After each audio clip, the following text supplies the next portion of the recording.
هم أبناء الجزائر، جاءوا من كل أنحاء الوطن، جمعهم واجب الوفاء والتضحية للحفاظ على سلامة وحرمة التراب الوطني.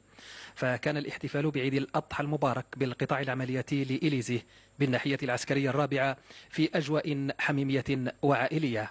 فنعم الأمن والاستقرار الذي ينعم به شعبنا اليوم هي نتاج طبيعي للجهود المضنية والمتواصلة التي يشرف عليها الجيش الوطني الشعبي، مسنودا بدعم وتوجيهات فخامة رئيس الجمهورية القائد الأعلى للقوات المسلحة وزير الدفاع الوطني رفقة الأسلاك الأمنية الأخرى، وهي نتائج مثمرة.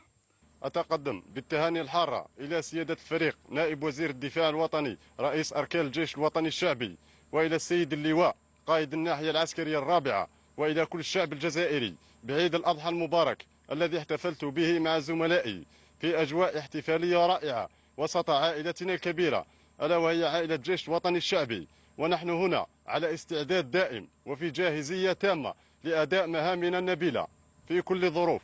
العمل المتواصل في كل المناسبات والأعياد، اليقظة والاستعداد الدائم سمة وقفنا عليها أثناء مرافقتنا لكتيبة المشاة في مهمة نصب كمين عند أحد المعابر الحدودية لرصد كل التحركات المشبوهة على الشريط الحدودي. لقد حظينا بالاحتفال بالعيد بما يحمله من مظاهر رمزية، ولم تغب عنا أجواء احتفالنا به وسط إخواننا بوحدات الجيش الوطني الشعبي، مع حرصنا على القيام بتنفيذ مهامنا القتالية على أكمل وجه. إننا اليوم في هذا اليوم السعيد جاهزون لرفع التحدي رغم الظروف الطبيعية القاسية، إلا أننا أقصى من الطبيعة في الرد على كل من يحاول المساس بأمن الوطن والمواطن طبقا لتعليمات سيادة اللواء قائد الناحية العسكرية الرابعة.